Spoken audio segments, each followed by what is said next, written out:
Hey, it's Jeff. Welcome to this special edition of Sleep Fader. Special because I hadn't planned on creating any new episodes just yet.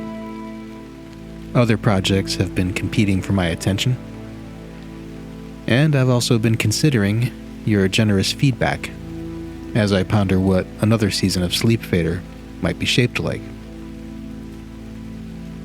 But it seems to me that, given that we find ourselves in a moment that brings with it lots of big feelings, a time when emotions and thoughts are running at high speeds and temperatures, well, it seems to me that I owe you one.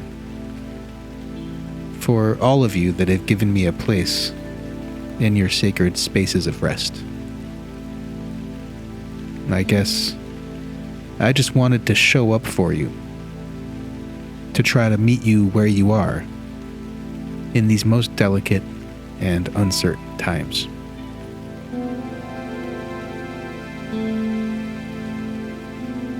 You may have noticed that already things sound a little bit different. You won't hear the usual sonic calling cards of a typical Sleep Fader episode. I trust you won't mind if I take some liberties and stretch outside our familiar container for this one. And who knows? Maybe that's just what's called for in times like these, when so many of our patterns, rituals, and reliable comforts feel somehow tainted or out of phase.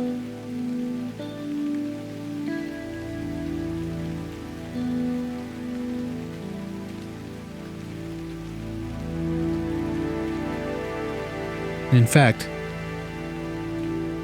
this may be the perfect time to take a step to the side, to shift perspective, to seek a view that's more objective.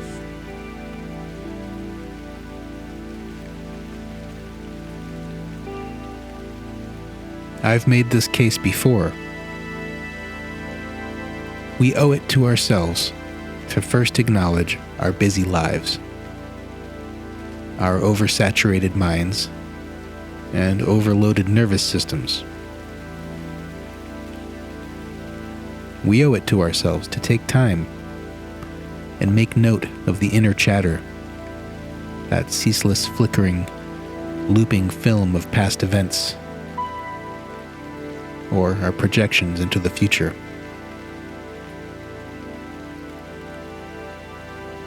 All of this fatiguing time travel that blocks the way. Like a gate lowered at the entrance to the narrow, sometimes elusive catwalk that stretches between our moving, thinking, and doing lives and the effortless, calming shore that waits at the other side, where we can lie still and just be. So go ahead. Take a look.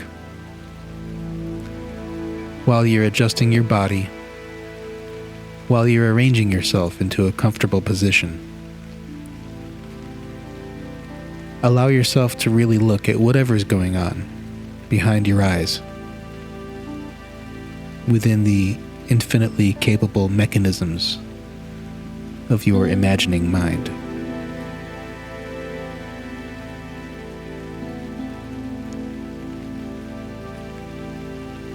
If you haven't already, allow your eyes to close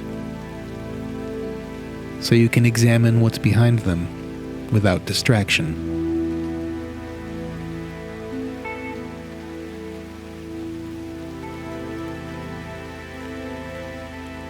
What are you busy with right now?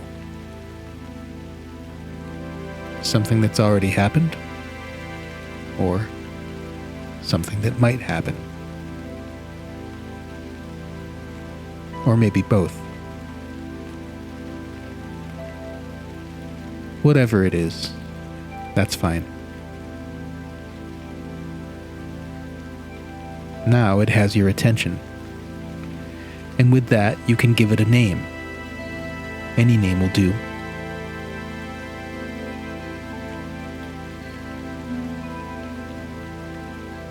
You might just call it thinking, or worrying, if that feels more true.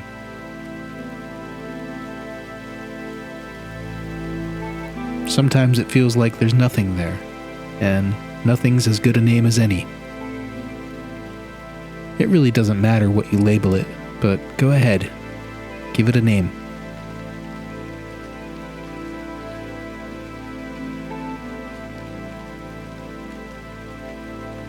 And while you conjure an appropriate handle for the thoughts or visions that may have followed you into your venerable domain of sleep, and are perhaps now standing between you and that fragile liminal passage, take note of your breathing.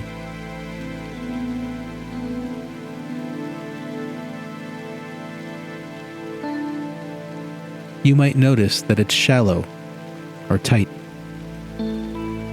If either is the case, that's easily remedied.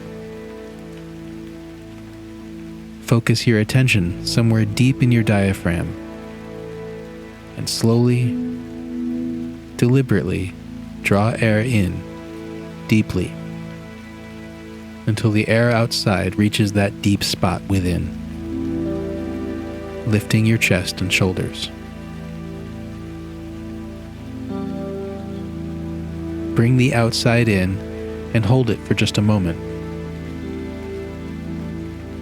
before gently and slowly releasing and feeling your shoulders, your diaphragm lowering and softening.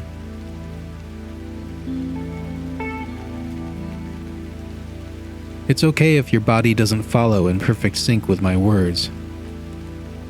Try again in your own time, at your own pace.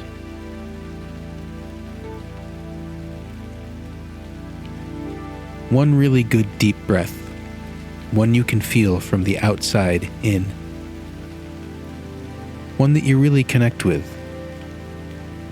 that resets your relationship with your body. Just one good one is enough.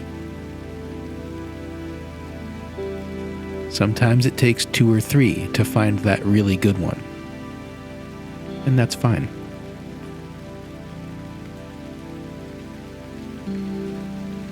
Then, you can just breathe normally. But keep noticing where you feel the air moving.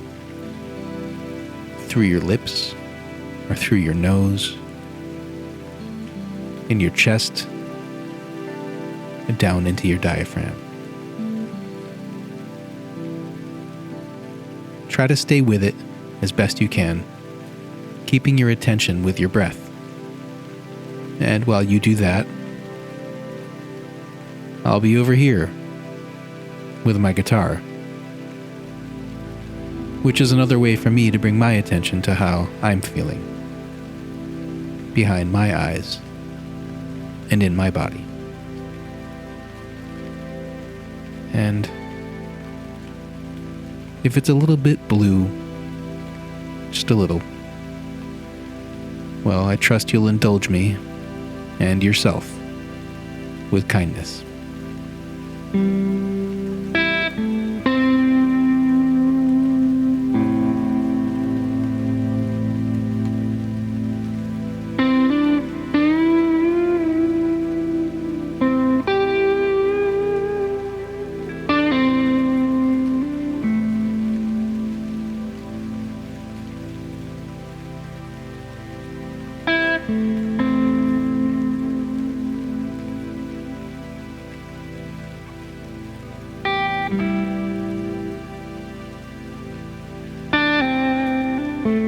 Remember to stay with your breathing. And when those thoughts and concerns that you named earlier, whether you called them thinking or worrying or nothing, when they come back into focus, as they want to do, you can just say their name silently, and then let go. And bring your attention back to your breathing, and where you feel it, and how that feels.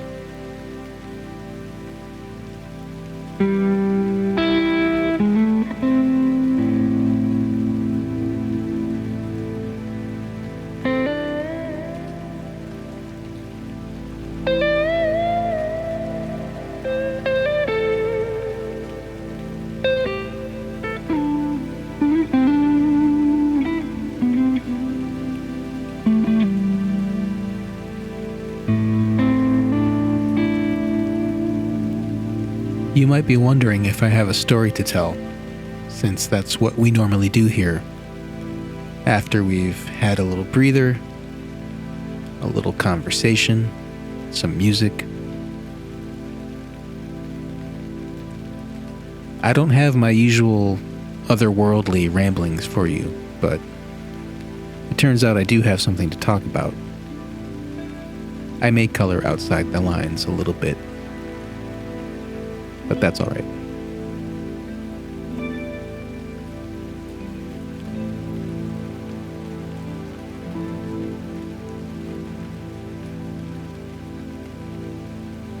The longest road in the United States runs 3,365 miles, or 5,415 kilometers, from Kenmore Square in Boston, Massachusetts, and west all the way to Newport, Oregon, where it intersects with US 101.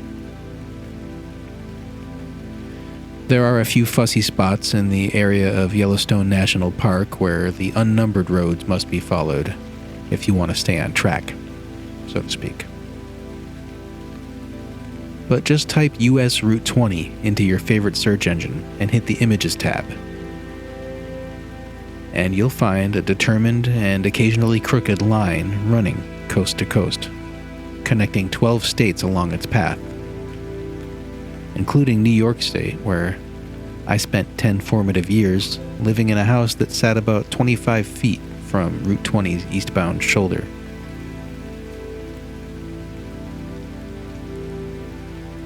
Yes, indeed, Route 20 is an old friend of mine, and so maybe it's no real surprise that when I was a young man and eager to make my own way with music, among other things, I found myself living in Boston, Massachusetts. In an apartment near Fenway Park, only steps away from where US Route 20 begins, or where it terminates depending on your coastal orientation. I've been in the Boston area some few decades now, but I only recently learned that back in December of 2016, the Massachusetts Department of Transportation installed a green sign in Kenmore Square marking the start of Route 20.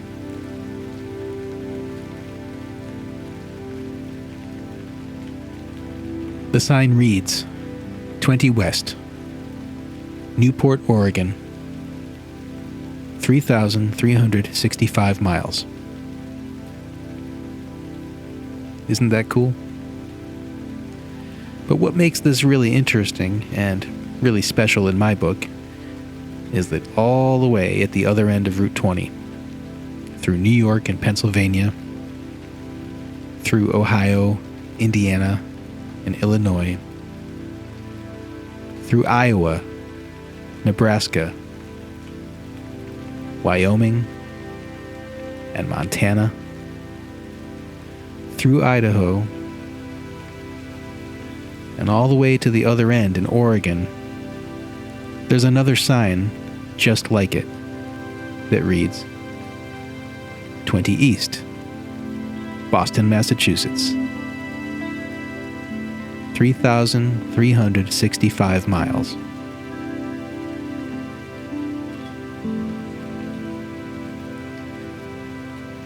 The elected state officials who orchestrated this simple and powerful idea back in 2016 did so because, against a backdrop of social and political tension and division, they saw an opportunity to remind us that no matter where we live,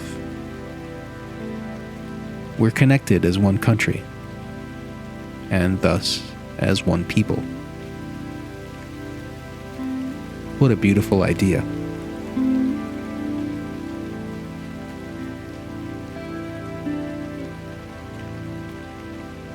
Travel on Route 20 far and wide enough, and you'll pass through busy cities and quaint small towns, through deep rural poverty and suburban wealth and prosperity. I know firsthand that within less than a 60-minute drive along a certain stretch of Route 20 in central New York, you'll find all of that and more. I don't get to Kenmore Square very often these days, but the next time I do, I'm going to find that sign. I'm going to place my hand on the signpost, close my eyes, take a deep, grounding breath, and imagine that someone, maybe somebody very different from me, somebody with an entirely different set of life experiences, motivations, and concerns, is standing at the Mirror sign in Newport, Oregon, standing 3,365 miles away, but also standing with me, connected by all that road, connected by all of the places in between, connected in spite of circumstances beyond reason or control.